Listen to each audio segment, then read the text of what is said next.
Hey guys, my name is Francisco Hernandez and today I wanted to do a quick review on the Godox TT350S. Before I get started, I wanted to quickly state that I did receive the speedlight in exchange for this review, but the review itself is my honest opinion.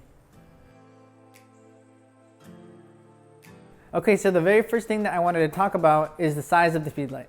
If you take a look at the size of the speedlight, you can clearly see how smaller it is compared to a regular size speedlight, but what you can't see is how lighter it is as well.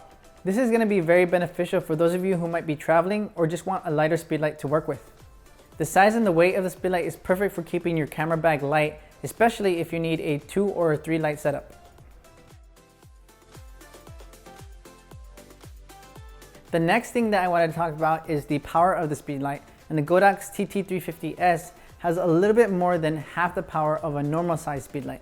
Believe it or not, I think this is a big plus because if you saw my tips for shooting portraits at night video, you would have seen that I actually gave several tips on what to do when your speedlight is too powerful. So if you're considering shooting portraits at night or already do so, then this light is going to be perfect for you. I'm actually going to be taking this light with me later this month to Disney because I am going to take some portraits of my family at night, and if you're following me on Facebook, you can definitely check them out when they're up. The third thing that I wanted to talk about is the fact that the light itself has TTL, and this is going to be very beneficial for those of you who might be shooting in fast-paced situations like weddings, for example, where you don't necessarily have the time to think about the power output. The fourth and last thing that I want to mention is the light has a built-in transceiver, which just means it has a transmitter and a receiver inside. The built-in transceiver is going to be helpful in that you won't have to use your dedicated transmitter on top of the camera. You can just use the speedlight itself to control all the lights that you're working with.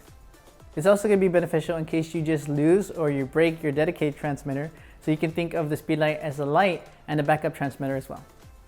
A few other things that I did want to mention is the light is capable of shooting up to 210 full-powered shots using 2 AA alkaline batteries, and that means you're going to get a lot more use out of the light if you're shooting at half power and below. It's also capable of being controlled from up to 200 feet. Because of its built-in radio system, it can control any of the lights that use the X1 system, or what Adorama calls the R2 system. Alright, so those were the main points about the light, but now I want to take a quick second to talk about my experiences with it. Overall, I was pretty happy with the light because it's easy to use, it's light, and it has just the right amount of power to be able to use on an overcast day, during the nighttime, or inside of a studio. The only difficulty that I had was figuring out the transmitter and receiver function part of the speedlight, but admittedly I didn't read the manual, so don't be like me, read the manual and you'll figure it out.